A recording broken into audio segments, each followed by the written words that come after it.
So today I'm going to show you my top 10 favorite medium-sized everyday carry knives.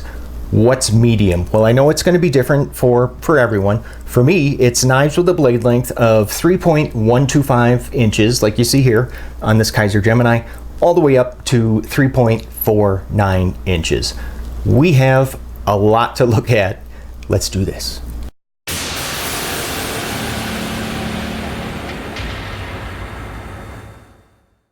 Hey, how you doing? If this is your first time here, my name is Jay. Welcome to the channel, and consider clicking on subscribe if you're looking for knife reviews that get right to the point. So how about we do this? We're going to start out with number 10, which would be my least favorite, and then we'll work our way up to number 1. And I want to warn you right now, there are quite a few budget options on this list, like this guy. From Kaiser's budget brand, this is the Tangram Santa Fe. Proof right here, you do not need a lot of money to get a quality knife. I mean, what did these sell for? Like around, I think like $35? And just check out that gorgeous blade, really nice stone wash finish. And yes, look at that deep carry pocket clip. It is movable to the left side. So yeah, they did give us a little bit of lefty love here. And I have to say, probably one of my favorite features of this knife is the fact that you are able to make use of just about all that sharpened edge when you're cutting on a flat surface. Always appreciate that. Number 9 comes to us from Ganzo Firebird. This is the FH21. They did a heck of a lot right when they designed this knife. Now, if you're thinking that mine looks a little bit different from yours, you'd be correct, because I went ahead and just added a forward finger choil, just because I like to be able. It's a longer blade, so to be able to choke up and for some fine detail work. D2 blade steel, deep carry pocket clip, not reversible. I don't know why I thought it was. Nested liners, love that. And the action on these is just crazy good because of that ball bearing pivot. And I think, what can you find these for? About $20 to $25. Heck of a deal. Number 8. Now this is a little bit higher in price, and it is the Zero Tolerance, or ZT 0450. I'm not really the biggest fan of the Benchmade 940, so the 0450, that kind of fills the void left from, not having this knife on the list. The 0450 really is kind of like my 940, if that makes sense. This is just it's a fantastic like inside office gentleman's carry. As long as we're talking about Benchmades, number 7, this is the Benchmade Mini Presidio 2. And now that I think about it, this is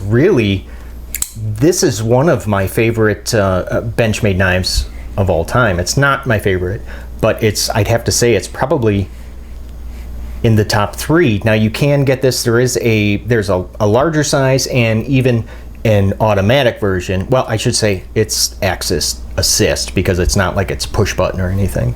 And coming in at number 6 is the Spyderco Manix 2. And you can obviously tell that I absolutely love this knife. I gotta tell you, I was really bummed out that they discontinued the backlock version. And then this one down in the middle, this is I made these custom scales that I had purchased from, I believe it was Knife Kits. Yeah, knifekits.com.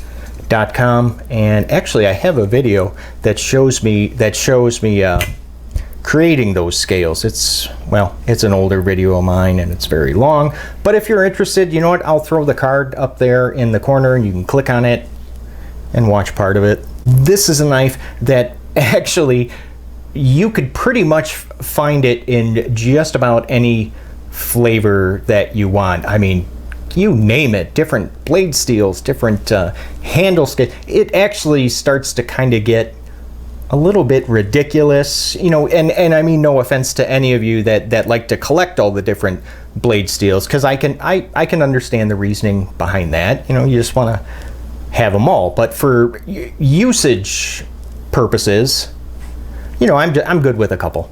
Okay, you ready for the top 5? Now this is where I really had to make some very difficult choices, and coming in at number 5 is the Protech TR-5, and it is, you can see, it is an automatic knife. This specific version, this is a Blade HQ exclusive, and it comes in CPM S35 VN. There's quite a few of Protech's automatics that come in 154 CM, so as soon as I saw one offered in S35 VN, oh, I jumped all over it.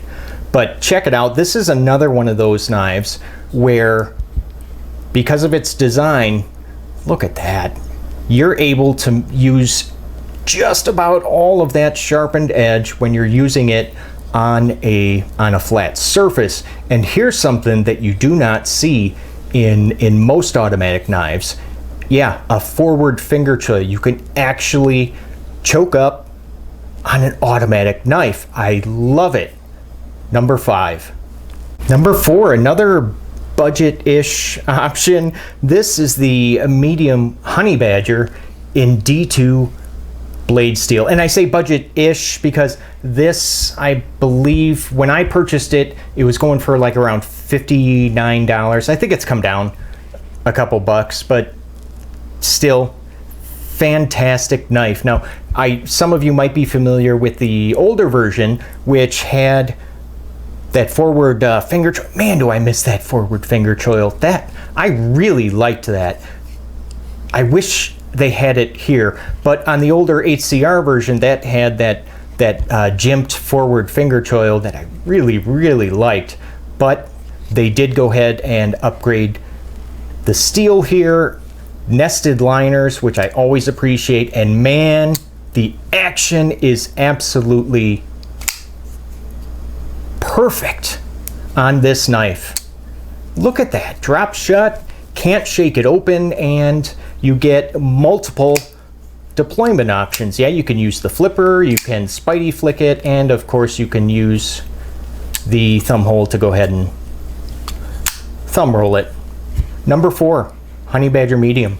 Number 3, yeah, we got a Kershaw on this list, and this is the Kershaw Knockout.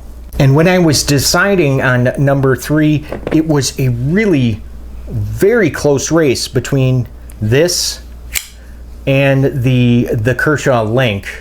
This is the M390 bladed version. I just went ahead and swapped out those aluminum scales with the FRN because I just like how that feels in the hand. But this was almost gonna take the place of the Knockout.